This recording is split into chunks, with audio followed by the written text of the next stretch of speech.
Now we have to All decide right. between the Edison light bulb and the Whirligig Park. Yes. It's one or the other. It's Josh versus Craig.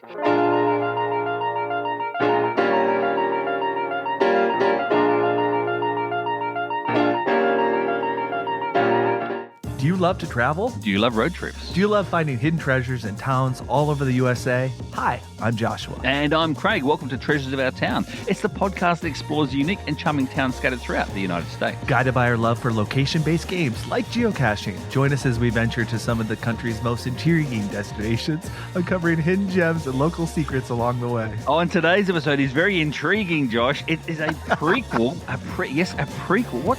What's a prequel, Josh? Prequel to what? Let's have the March Madness begin. Well, early. Well, it is March now, March the 3rd. It is March, and for the NCAA basketball tournaments, there are play-in games. Do you know that? Oh, no.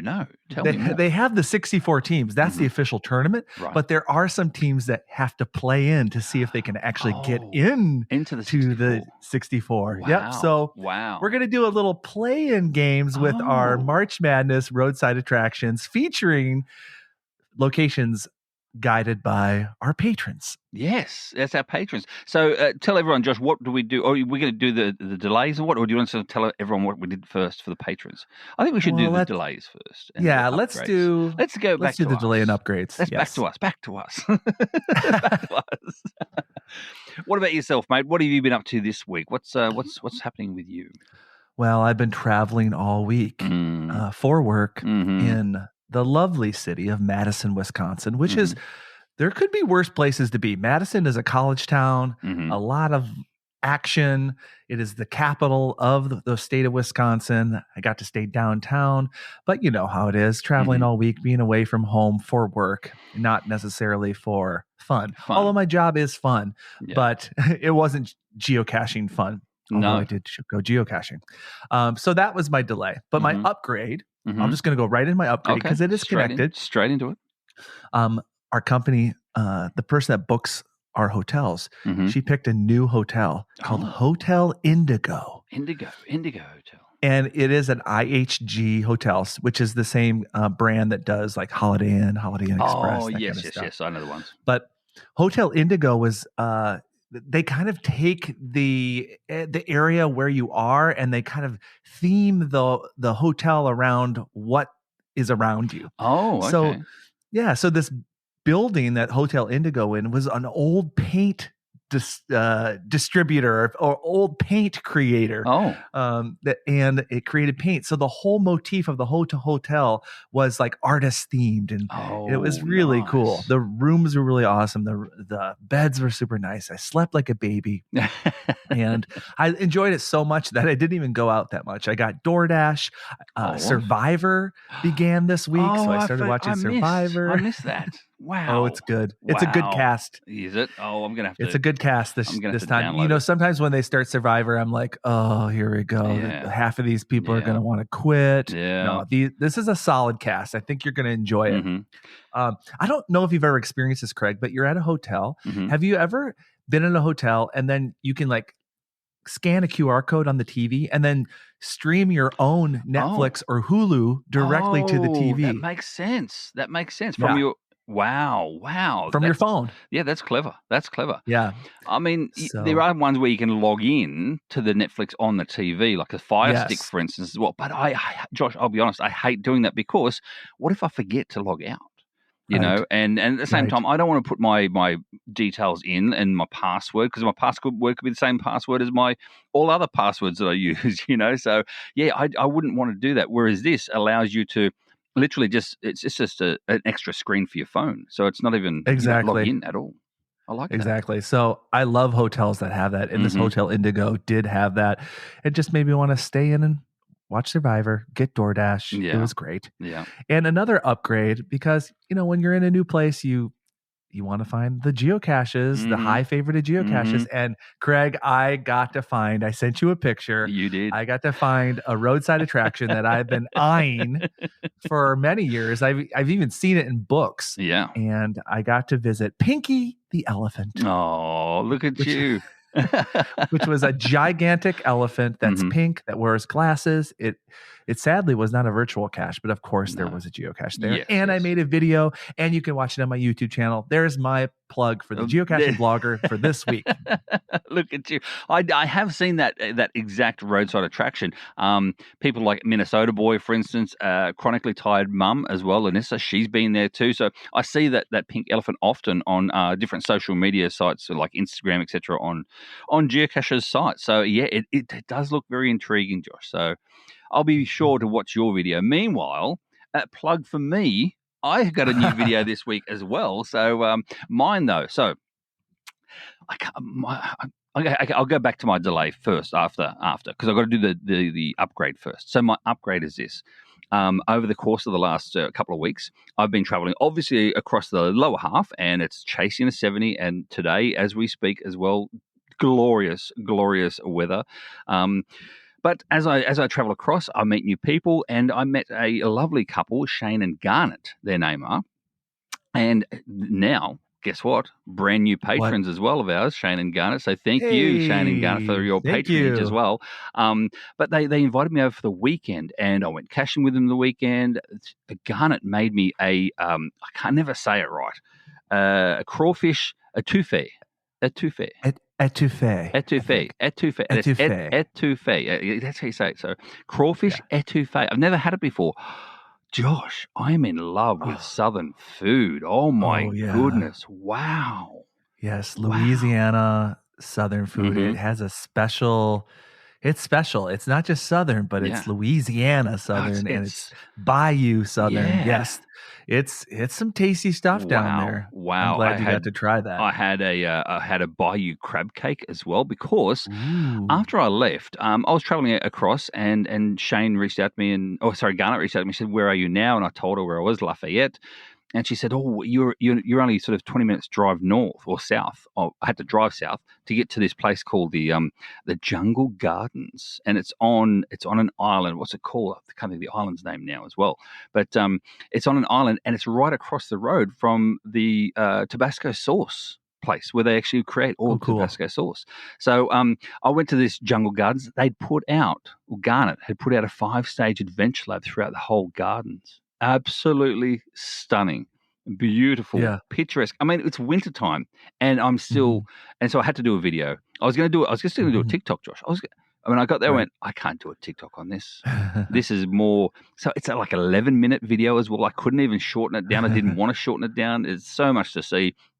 5-stage adventure lab. Now, we speak about our adventure labs as well on this show quite often, and we both are very astute when it comes to, our point scoring of adventure labs. We don't give every single one a 5-star.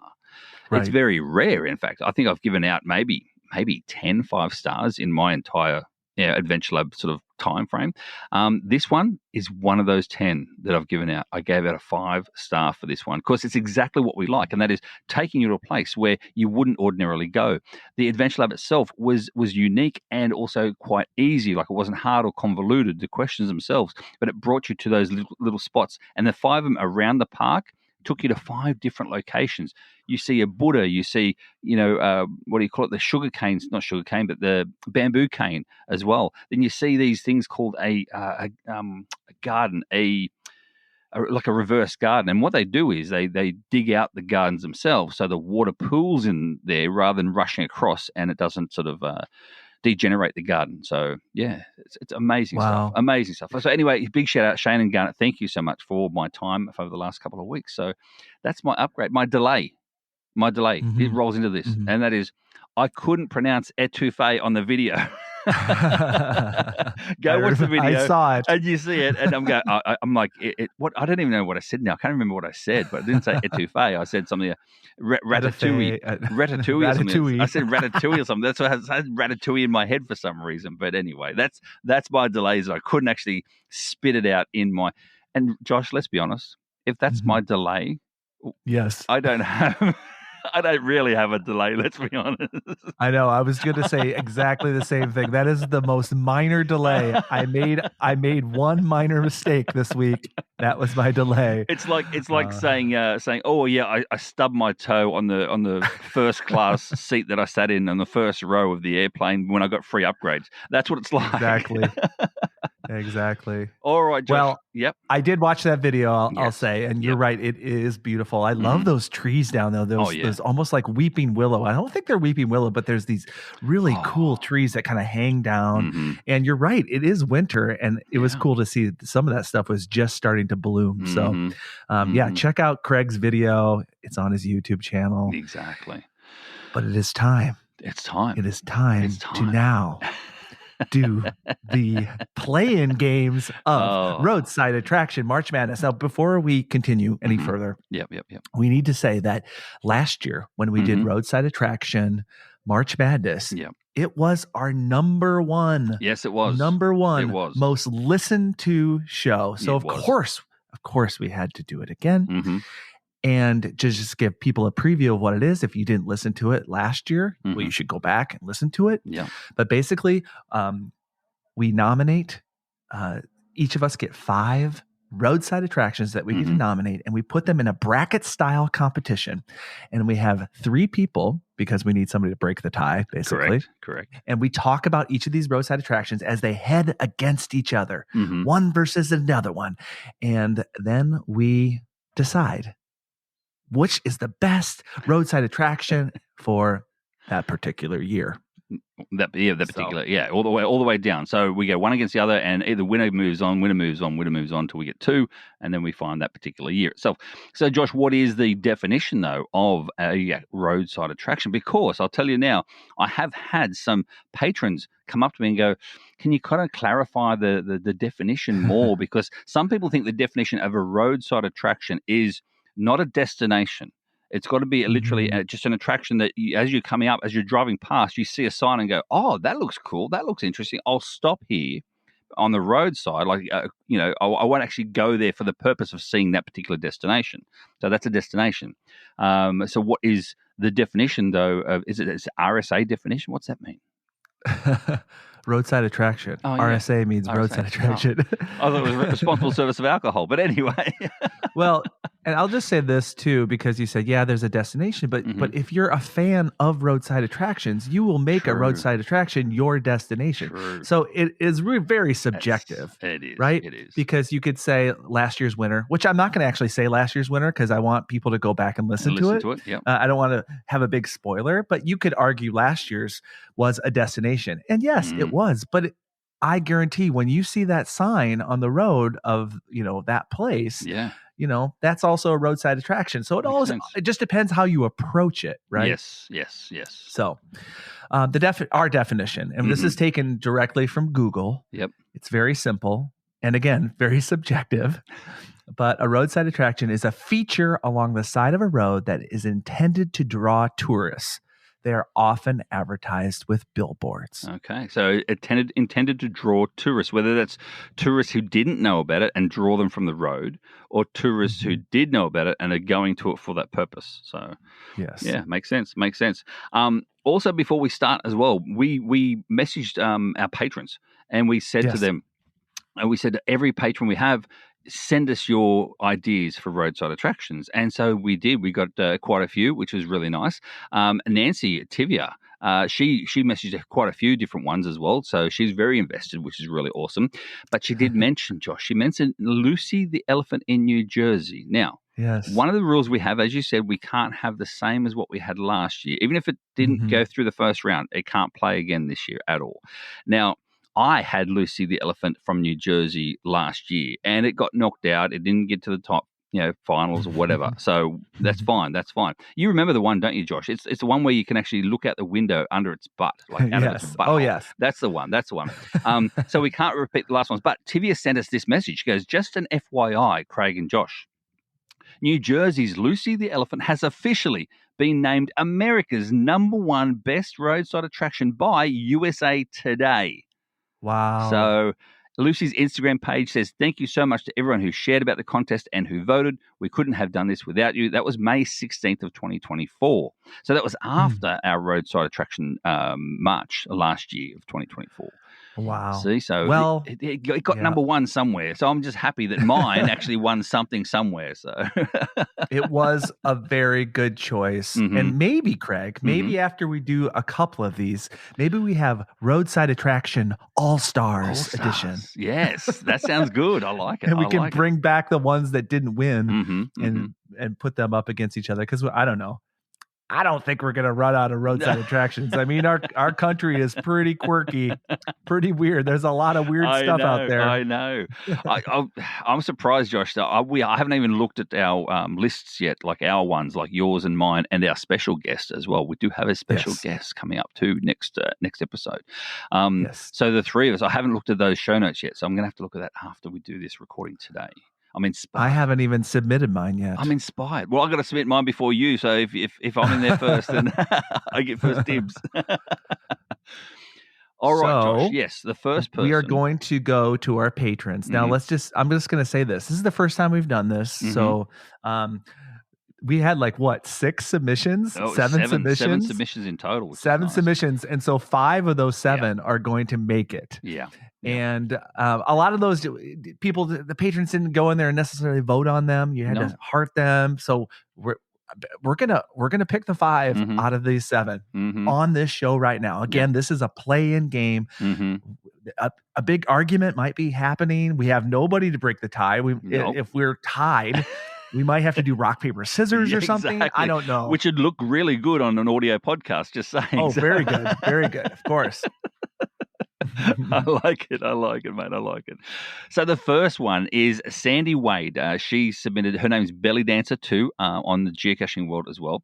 So she submitted this one called it's the world's largest painted, is it Czech egg in Wilson, Kansas? Czech. Like Czech 1, 2. Czech egg in Wilson, Kansas. Have you heard of this one, Josh, at all? I have not heard of it. No. I went to the YouTube. By the way, I went to YouTube for all of these because I wanted to take a look at them. Yeah, I wanted to get a firsthand account. And yes, it's a gigantic, beautifully painted Czech egg. And what we mean by Czech egg, it's just like a decorative sort of beautiful sort of egg. It almost looks like an Argyle sweater.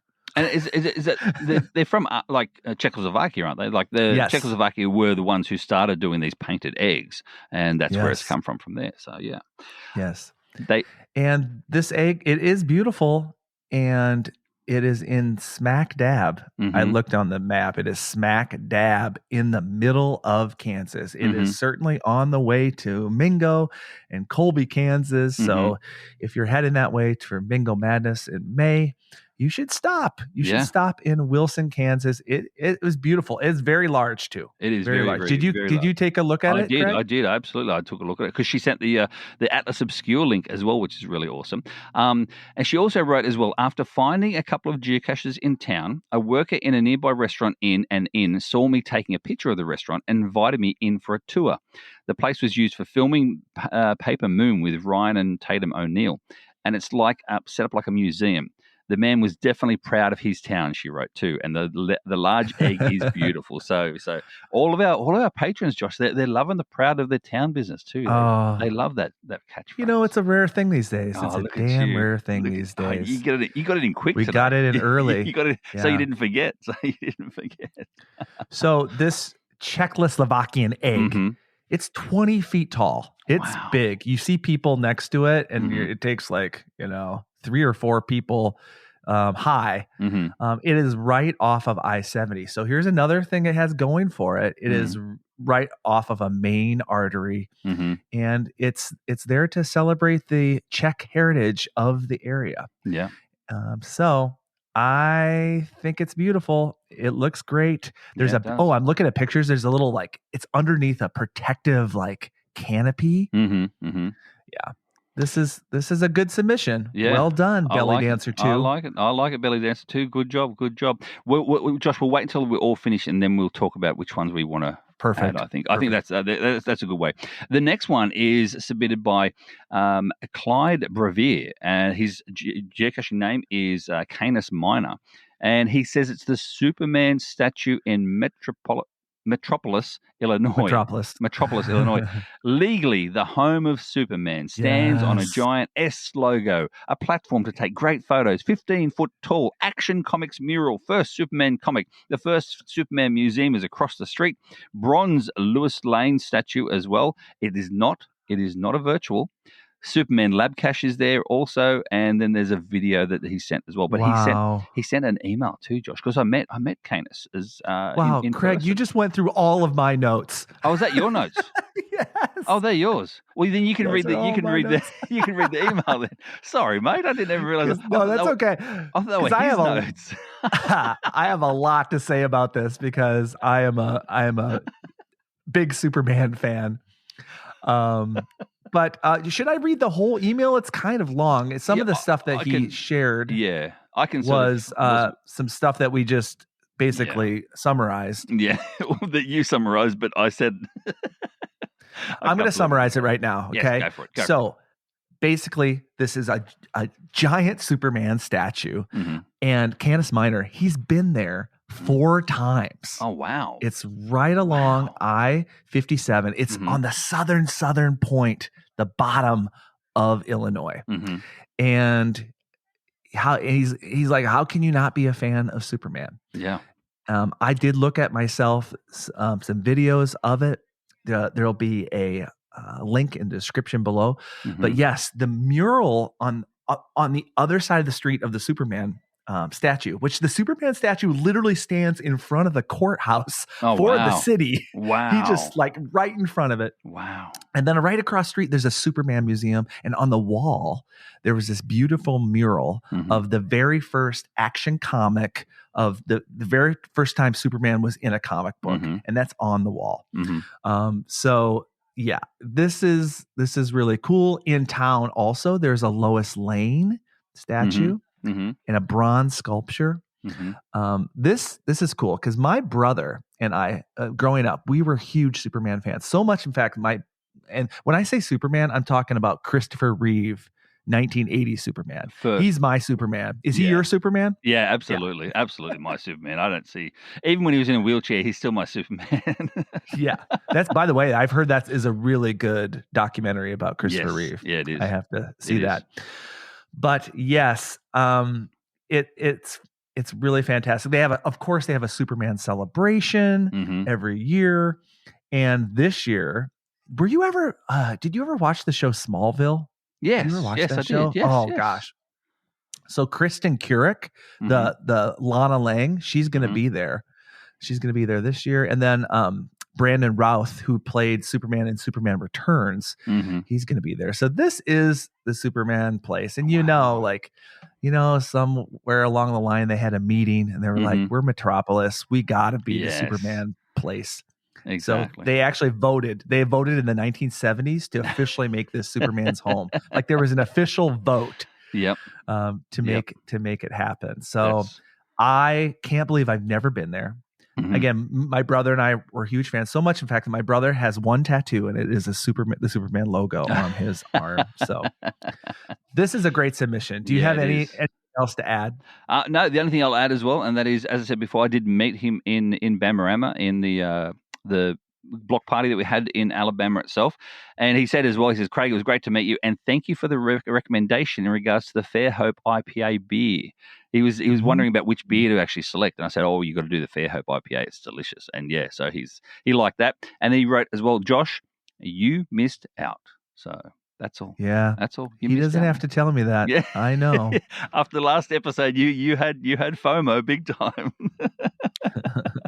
I liked it. Finally, someone else has got FOMO, not me. I know, right? So here's the downside, though. This is a shame, Craig. This is a shame. The geocachers of Southern Illinois should be ashamed of themselves because this is not even a virtual. What? Could you imagine a better virtual? This should be a virtual. It should be. But maybe nobody got a credit down there. It is. I mean, Metropolis. It is a small town. Not in the movie or TV show. No. In Illinois, it is. So somebody created an adventure lab 5-stage adventure lab with a bonus cache. So I'm sure the statue is involved. Yes, with the adventure lab. Has to be. Yeah. But let's be honest as well, Josh. We spoke about in regards to the virtual submissions as well.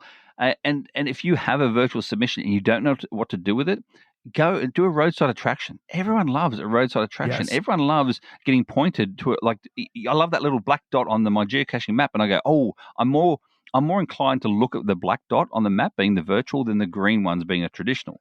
So I'm always after those virtual types over the traditional types. So I don't know. It's one of my top 5 of my types that I enjoy finding, Josh. So if you've got one, well, they're attraction. special. They're special, but the problem is, Craig, virtual rewards 4.0 is over. If you didn't put a virtual out, it's expired. So you're gonna have to wait. We're gonna have to wait for 5.0 to see if we can get Superman. And if I get one, which I probably won't, I might have to make Superman the virtual. Oh, look at you coming back already. That's cool. Yeah. There are not a lot of caches in Metropolis. It is that small. Yeah. There's not a lot. Really? Really? Yeah. And yet the word Metropolis sounds big because of the movie and the series and everything. The Metropolis, it sounds huge. It's not like Batman, for instance, where the bat shines up on top of all the skyline and stuff too. So, all right. The next one, Josh, came through from Nancy, also known as Tivia28, and the next few actually came through from her as well. She gave us a lot. She has a lot, which is awesome. Wait a minute. Was it her suggestion to have some of the patrons pick some of the roadside attractions? I think it was her idea. It was. Yeah. This was actually her idea. She came to me at Bamrama and said, Craig, I've got an idea for you for roadside attractions. I said, what's that? And she told me, why don't you get the patrons to either pick or she said, or the patrons could choose the rankings of them as well. Like the seeding. The seeding of them. Seed them. That still may happen, Josh, because we've got time. Yeah, we might do that. We might do that as well. So good work, Nancy, and thank you so much for the for all this information. All right, the first one, Josh, you can read out the first one, the Whirligig Park. What's the Whirligig Park? The Whirligig Park. So there is an artist by the name of Wallace Simpson, and I watched a video all about him, and he became an unlikely artist in his 60s where, he was just a regular guy, but he specialized in making windmills, like really cool windmills. Oh. And not like windmills like ones at a farm, like not simple windmills, but ones that were like artistic, like those ones that are like crazy that you put in your yard. Oh, the ones that sort of go in every direction and I know the one. And there's like birds flying around, or there's a flower and it like goes in all different directions. I'm gesturing, you can't see it, but I'm just like, but, we can hear it. We can hear it. Yes, I think the word whirligig is the best way to describe what these are. Wow. I suggest, again, go to the show notes.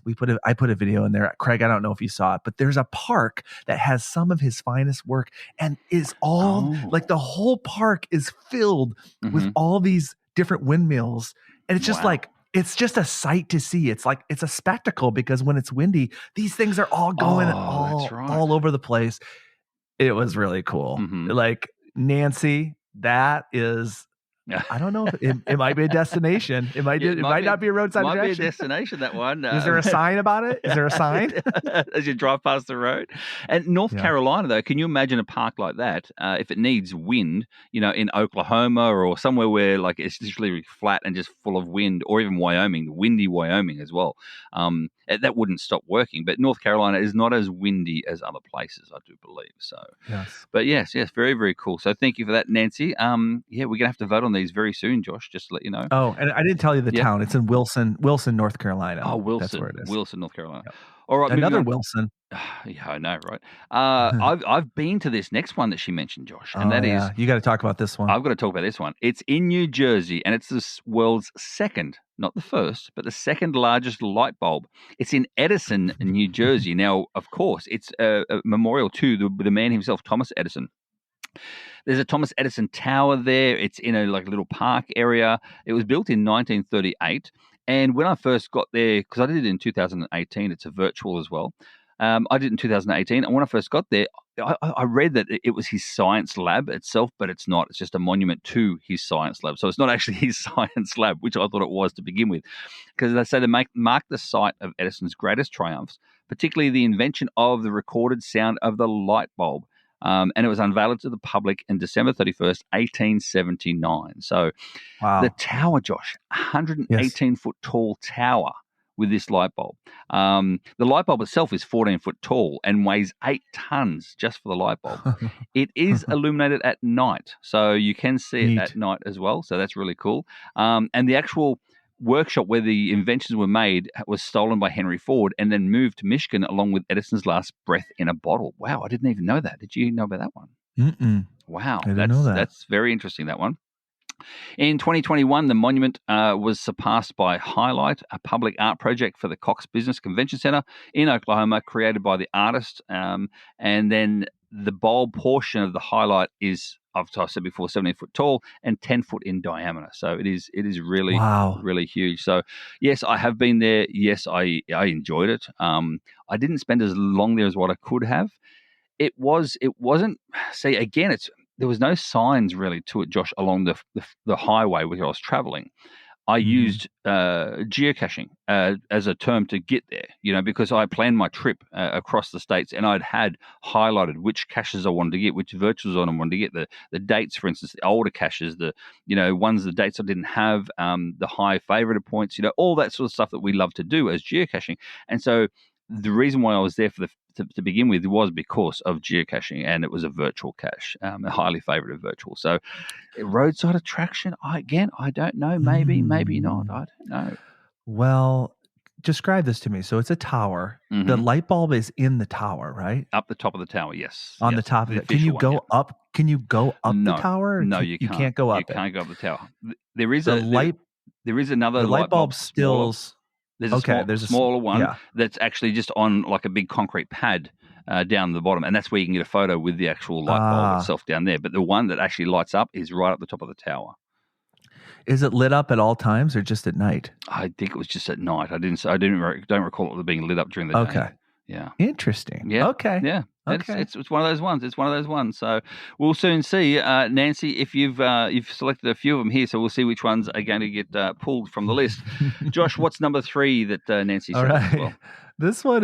This one is funny. I had to look it up. I had to see the picture of it. It is exactly what it's called. Mm-hmm. Gorilla holding a VW Beetle in Lancaster, Vermont. Leicester. I don't know. I don't know. Leicester. I think it's Leicester, Vermont. Leicester. Yeah. Yes. Yeah. And basically, in 1987, this guy built a gorilla, and on top of the gorilla, I believe, is a full-size Volkswagen Bug. And I believe, I looked it up, I believe it was there. It's like to draw attention to, I think, a car dealership that is there, I believe, which, that's a description of a roadside attraction. There's no doubt. This is a roadside attraction. This is definitely a roadside attraction. This one. Yeah. It's for the sole purpose of making people stop or slow down as they drive past. So exactly. Absolutely. I'd pick that up. I looked up some YouTube videos. There weren't a lot of YouTube videos of it. There were mostly just like some random person did a Google Earth video of it. But really? I didn't have any videos of like any vloggers that were like, here I am at the gorilla holding the, I couldn't find any. So really? This might be a hidden gem that not a lot of people know about. I'm guessing Nancy's probably driven by it. So that's why she knows about it. Yeah. Yeah. And which again, roadside attraction. So gorilla holding a Volkswagen Beetle, look it up in Leicester, Vermont. Leicester, Vermont. I like this one too, Josh, because I had a look at it as well. So the gorilla is holding the Volkswagen with one hand. His other hand is actually down below and basically like palm up. And so you could actually use that as a seat if you wanted to sit on it and get photos as well with him, like selfie photos with him too. So that's pretty cool. I like it. Cool. I like it. Okay. I like it. All right, Josh, the next one for Nancy again is, this one's called... The real, it's a real one. She says, this is a real one. This is Eartha. Eartha. Have you been there? Do you know anything about it? I haven't, but I want to now that I've seen it. I want to on YouTube so badly. Did you watch any videos of this? I haven't yet, but I'm going to after we do this. Oh my because gosh! I just looked at it, and when her description as well. So this is her description: the world's largest rotating globe in Yarmouth, Maine. I think it's Yarmouth. Yarmouth. Or No. Yarmouth. Yarmouth. Not mine. Yarmouth. Not mine, but Yarmouth. Yarmouth. Yeah, Yarmouth. Yarmouth, Maine. Located in the lobby of a Maine-based family-owned mapping company is Eartha, the world's largest rotating globe, with a diameter of around 41 feet. When the sun is down, the glass atrium that houses the globe is lit from the inside, giving outside viewers a great view of the world, so you can still see it as well. It's so funny that she said family-owned mapping company. You know what the mapping company was? No. DeLorme. Oh, really? This was the DeLorme building. Oh. But then DeLorme basically went out of business, and guess who owns it now? Guess. Who? Garmin. Oh, yeah. Isn't that funny? That is funny. This is a geocaching destination. It really is. It really is. Absolute destination. I love that. So the rest of the notes are mine. Can I say the rest of the notes? Oh, well, yep. Then they're all yours. Then the rest of they're yours. Yeah, it was DeLorme, which is a mapping company. Mm-hmm. Those that are diehard geocachers know exactly what DeLorme is because it is a geocaching challenge. Yes. But this thing, Craig, 5,000 pounds, over 5,000 pounds. Wow. Yes. Wow. It is indoors, so that's kind of cool. Yep.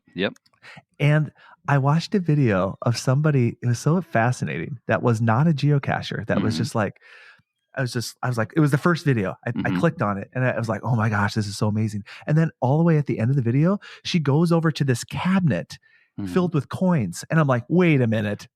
And I looked closely at the coins. Yep. It was a huge public DeLorme geocoin collection. Wow.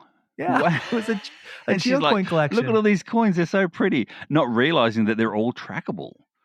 Yeah. Wow. She's like, I don't know. I kind of know about geocaching, but I don't. But she's like, these coins are beautiful. And I put a picture in the show notes of it. Yeah, and it's so funny because she was panning through, and there was one of like Brian Roth. I'm like, there's a president of geocaching, and then there was one that was the Cache-Maniacs, which is like Daryl W4. So I'm like looking at these. There are path tags all on the top, so they're not connected to DeLorme. No. They're just I think they're just people that visited here that just like left their coin. Yeah. And they added it as a part of the collection. What if, Josh? What if they people left just a random trackable, hoping it'll move on, and it was just literally taken here, and now it's not moving anywhere? People have logged these coins as being lost, but no, they're actually on full display for everyone to see. That's a possibility. We're going to have to check that out when we go to it, because I'm going to have to get some of these numbers. Well, I don't think that's the case, because I did a little bit more research. Oh, okay. Because there's a geocache associated with this. I think it's basically called the geocoin collection or whatever. Yep. There's a list where geocachers can actually discover all these geocoins inside this. That's cool. Inside this case. Cool. Geocachers go to GC2G1J9 and it tells all about it. It is called, I'm pulling it up, Team Garmin's Coin Vault. Team Garmin's Coin Vault. Oh, okay. And get this. Okay, this is really interesting. So it's in a case. I'm going to read right from the description. Yes. The wood used for the geocoin case comes from Herbie, which is a 217-year-old American elm tree in New England. Okay. The tree, known as Herbie since 1950, stood on the east corner of Main Street in that town of Yarmouth. So it's made out of like a super old tree. Isn't that fascinating? That's really cool. I did see in the photo as well, you see some of the actual tree itself. You got those really nice coins. They're not coins, but they're an actual globe. And then they've got the ring around the globe, which has the tracking number on it as well. They've got a few of those on the actual piece of wood in the center too, which is really, really nice to see. But in the end, this globe, it rotates. It is like, it is a real globe. It rotates on a little axis. Yeah. This was cool. This is a great submission. This is really Is it good. A destination? Is it a roadside traction? I say both. I say both because I think people drive by this and they see this giant globe from the road probably, and they're like, we got to stop there. What is this place? Yeah. So Great submission. Love it. No, I love it. I love it too. All right, Josh. So they're all the submissions we have from our patrons as well. So again, thank you so much to patrons for your submissions. Now, I do believe, Josh, we are in agreement on the first one, are we not? Yeah. So let's go through these because I did my top 5. Okay. So my number, should I do number 5 or should I do number 1? You go from 1 down. Okay. All right. My number 1 was Eartha, the giant globe. That one was my favorite of all these submissions. My number 1 is Eartha as well. So Eartha makes the list. Eartha makes the list. Eartha is in. All right. My number 2. It's nostalgia. It's my childhood. It's the fact that not only is there a roadside attraction, but there's also a museum attached to it, like right nearby. I love a good museum. For me, number 2, Superman statue in Metropolis, Illinois. Superman for me is number 3. I've got Superman as number 3. So that means it's in though. It's in. Yes. It's in. For number 2 for mine is the Edison's light bulb, only because I feel like I've been there, and you wouldn't normally go there, for instance, if you didn't know about it through geocaching, etc. as well. And yeah, because I've been there, I know what it looks like. I can visualize it well, and that's why it's in my list as Edison's light bulb. Is it in yours? Okay. This is where it's going to get controversial. So Edison did not make my list. Okay, that's all right. So we'll see. We'll see what happens with Edison. We'll see what happens with Edison. So far, Eartha and Superman are in. That's what we have so far. Your number 3, Josh. Okay. This was unexpected, but when I watched the YouTube video, and Craig, can you just...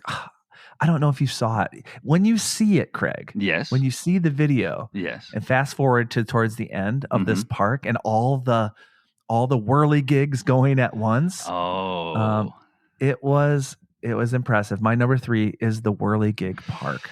Okay. I did have a look a little bit, but again, I felt that because it was a park, it was more like a destination rather than a roadside attraction because of the park purposes only. But it's a spectacle. If you would drive by it, you would be like, "What the heck is this?" It's chaotic in the greatest way. So, Whirligig Park, number 3 for me. I didn't have Whirligig Park on mine, Josh. So there's another little one that we put aside for the time being to talk about. Number 4 for me, Josh, is the Check Egg. I do like the Check Egg. I think the Check Egg checks all the boxes. It is one of those ones where I think it is really truly a roadside attraction, and I enjoy it. What's your number 4? Mine is also the Check Egg. So the egg is in. So Eartha, check. Eartha's in, Superman's in, and Check Egg's in. So that leaves number 5 for me, Josh. Number 5 is the gorilla holding the Volkswagen. Yep. Who knows? Courtney might really like that one. Oh, so did you just give something away? You just said something we haven't. That's spoken. Okay. We're gonna announce it. We're gonna announce it on this one. We're gonna tease it. We'll tease it. Yeah. So I didn't have a number 5 because I didn't remember that Lucy the Elephant was already a part. So now, so yours is Lucy the Elephant was your number 5. Yeah. So I'm gonna submit Whirligig Park once again. Okay, so you didn't have the gorilla holding the Volkswagen on yours. Okay. No, okay. I will say gorilla holding Volkswagen. Okay. So we've got Eartha is in, Superman is in, the Check Egg is in, and the gorilla is in.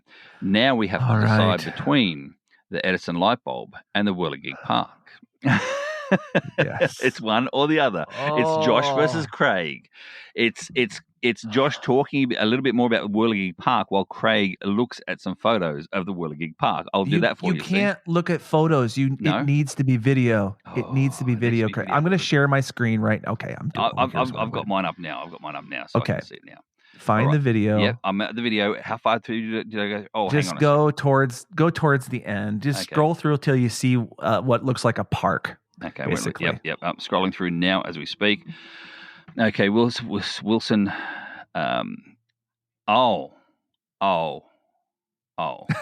Right? Okay, the Whirligig Park is in. Whirligig Park is in. Yeah. I had to see the video. Once I saw the video, I was like, wow, because it's really unique because it's so not unique. it's not stationary. You know what I mean? Like it's not. It's a statue, but they're all like.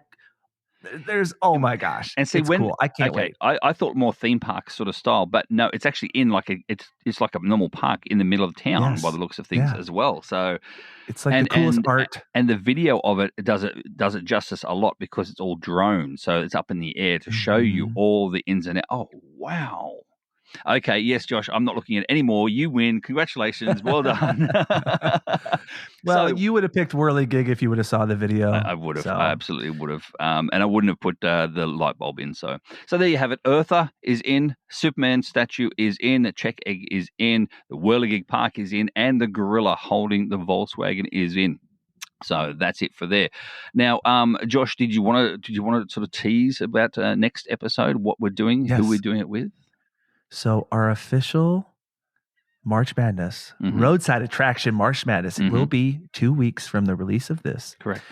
And we are bringing in a special guest in. Her name is Courtney. And she is a friend. She's here from Minnesota. She's a part of my Munsey clan. Oh, yep. She's a Munsey player. And she's a geocacher. Yes. Yep.